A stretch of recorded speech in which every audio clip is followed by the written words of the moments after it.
What's going on, you all? Today we're talking about how to play Steam VR games on your Quest 2 completely wireless. The reason why we're gonna do this video because there are Steam VR games and APKs and much more, but there's not really a format on how to do it wirelessly that's very updated. This is updated and possibly one of the fastest ways potentially until another Quest headset comes out or whatever Meta comes up with in the near future. So let's talk about how to play these games. We're gonna give you some insights and in-depth details. So if you want content like this, consider to give us a like and a subscribe. It really does help us out moving forward with our content, and comment in the comment section below.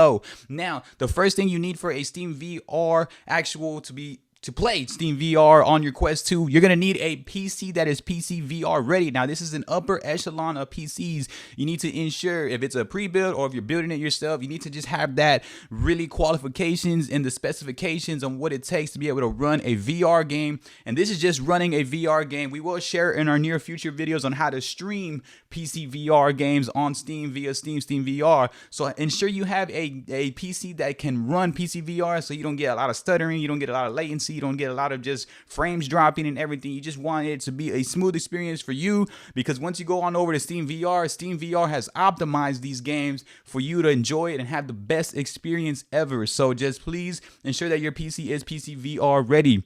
Next, what you want to do, always 100%. Now, we are doing wirelessly via Quest 2, but you still want to ensure that your actual PC is hardwired to your modem, your router. If you have a dedicated router, whatever it is, you need to ensure that it is hardwired, because this will give you the best experience. It's just like if you're doing anything else that takes a next level of content, you need to ensure that you are hardwired PC. Your PC should always be hardwired 100% so you can get the best experience on that possibility and that potential, just having an amazing time.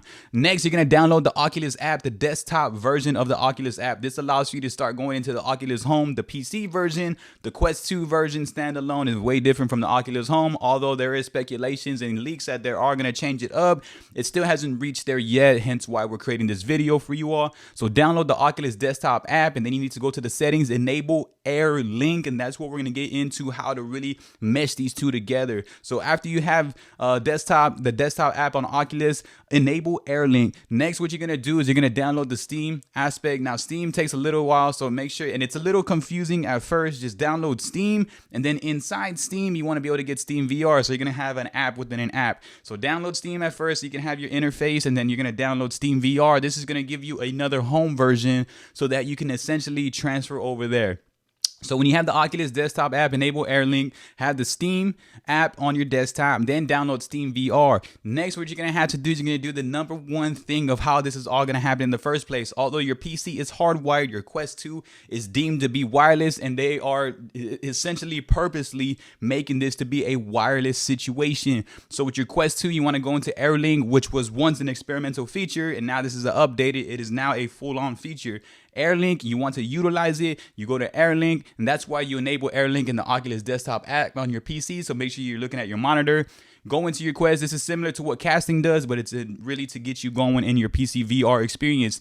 You go there, you enable Air Link, and then you're going to connect those. Make sure you're on the same network. Everything's going down. Now, a tip for that I would also have is make sure that you have a 5 gigahertz Wi-Fi, have a Wi-Fi 6 dedicated router, because this helps you out, bring out everything that you would potentially need if you want to play games like Phasmophobia, Half-Life Alyx, just games that really require a lot, just everything, just Lone Echo. Like, those are 3 games I think that those are huge if you want to play on Steam VR, but you're going to need a lot of power, great Wi-Fi, especially in a wireless attribute. It used to be virtual desktop, not anymore. It's free. These are free essentials as long as you have all these other things around you.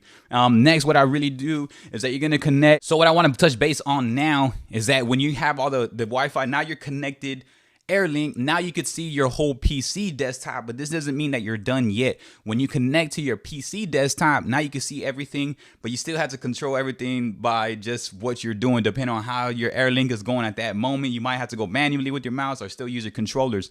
Although you're still connected, you have to do one thing and one thing only. You have to go to Steam VR. Don't go to your Steam app. Find Steam VR. That's why I really recommend you have it on your desktop. After you go to Steam VR, you want to click it. Then when you're going into Steam VR, it's going to ask you to switch over homes, because when you first start to Air Link, it takes you directly to Oculus Home, which is a whole different interface than what it is on Quest 2. You want to be able to switch over homes. They don't let you have 2 VR homes open at the same time. So you can't have Steam VR open at the same time that you're having Oculus Home open. Although Oculus Home still has their own type of situations, their own store. Steam VR is its own store because it's not meant for just Quest. It's meant for just Valve and HTC and more. So switch over, agree with it. Okay, everything's gonna change right there. It turns into a whole retro background. Steam VR is ready to go.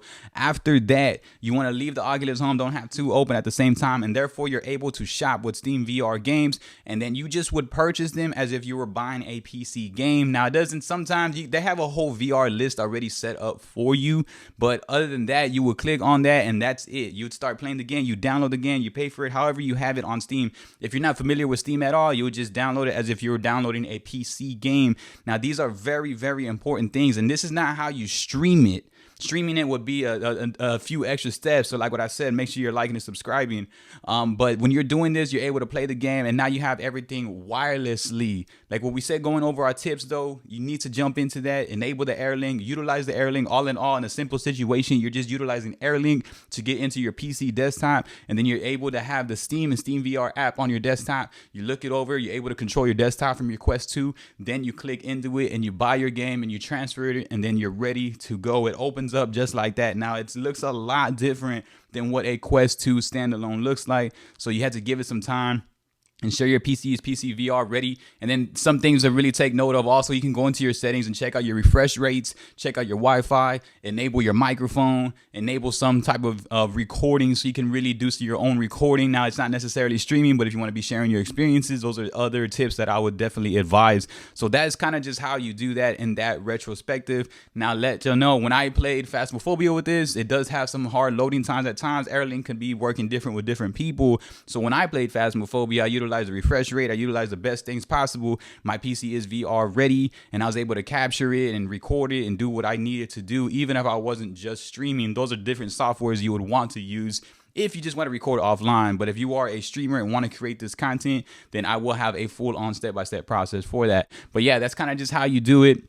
Now, this is like what I said, it's a very different situation though now. So you need to ensure that you have these things. If you have questions on anything, make sure you're leaving them in the comment section below, as we are here for that. I also want to thank y'all so much for helping us out with our subscribers. I also want to thank y'all so much for everything. In a previous video right before this, we taught you how to do a Quest 2 wireless stream. So make sure you're checking that out also. And also, if for our near future videos, check out how we're going to help you out more in VR. And so yeah, PC VR, Oculus app, Steam VR app, AirLink those together, switch into the Steam VR Home, download a game, and there you go. That's just a whole on breakdown of how you do that, man. I appreciate y'all so much. Y'all have a good one. Y'all have questions, leave them in the comment section, man. Peace.